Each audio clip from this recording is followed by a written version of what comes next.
Well, that's what we're talking about next. Today on Sunrise Daily, and Senator Obanikoro joins us now to shed some light on what transpired there. Thank you for coming on this morning. Good morning.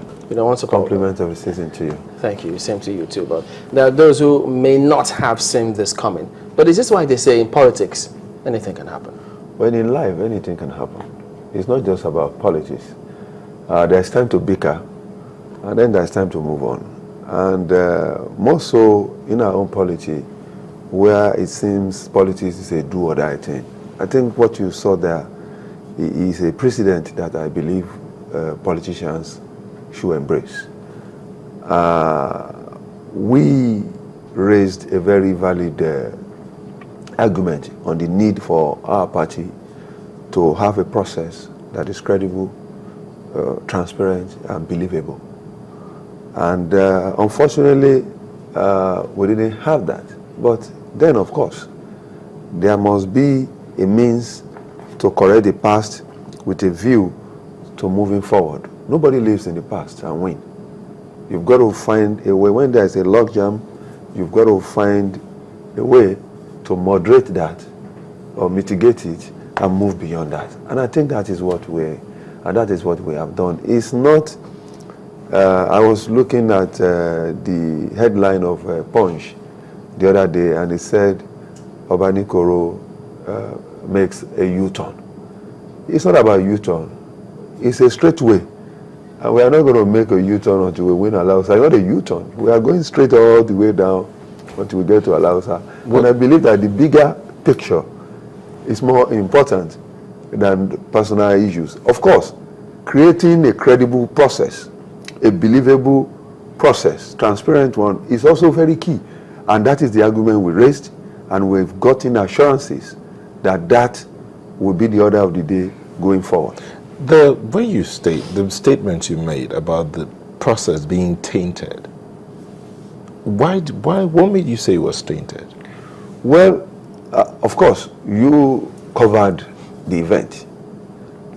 Arguments were made about the total number of accredited voters and what turned out to be the actual voters, and the explanation given by the presiding officer.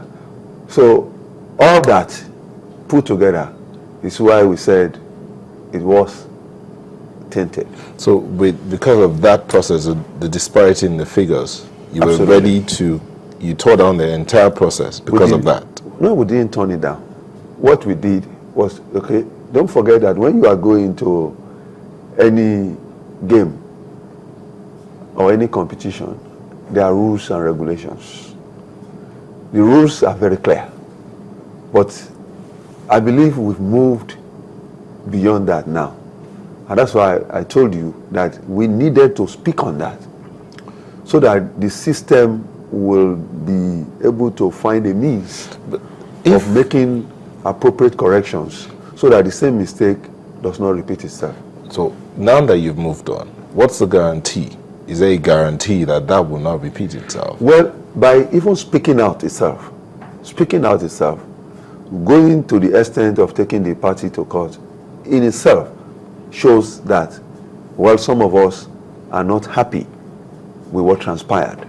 And I believe in a progressive society, when issues are raised, it behoves those of us who are managing the affairs to ensure that necessary attention is paid and necessary steps are taken to make necessary corrections. So did they make you comprehend how 806 accredited delegates became 867? Well, suffice to say that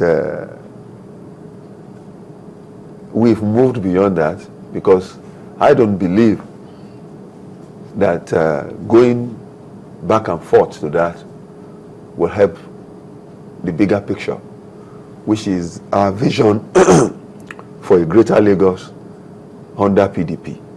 So it is not about Obanikoro.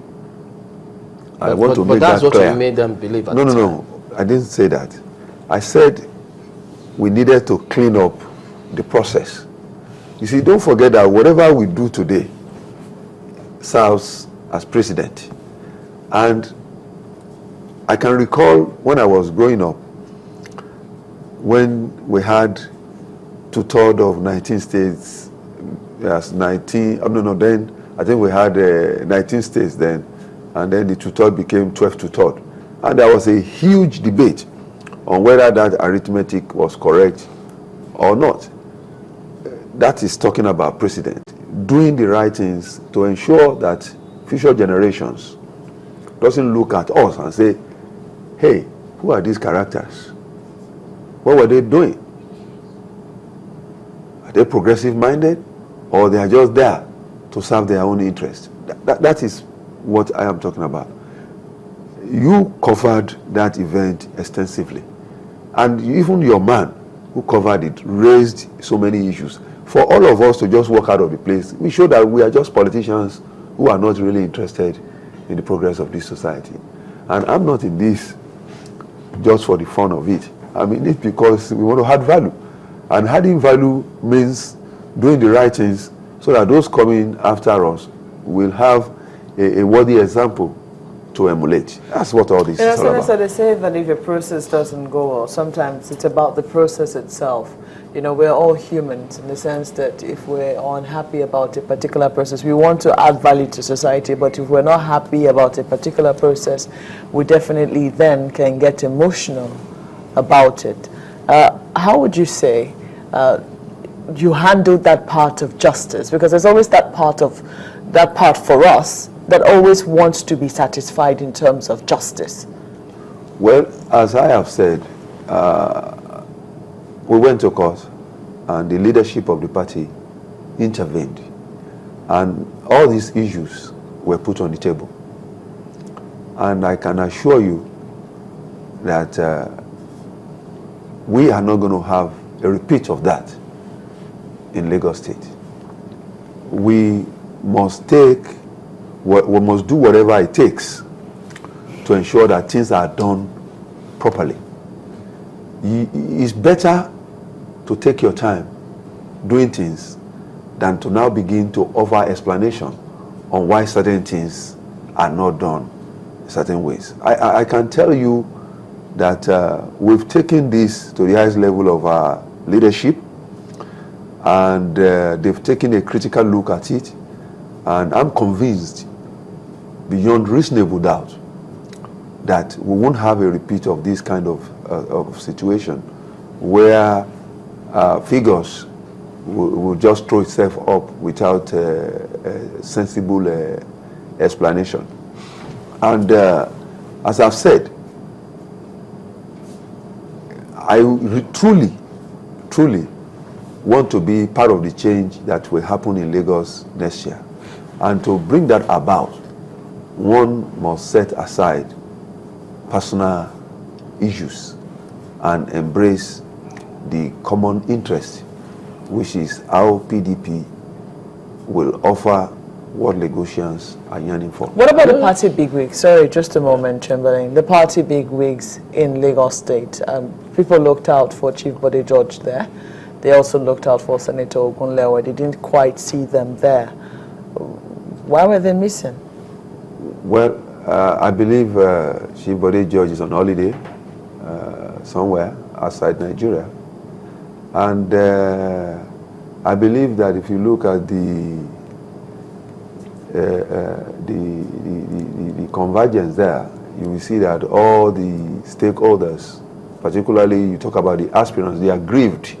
Those who were truly aggrieved in the two states.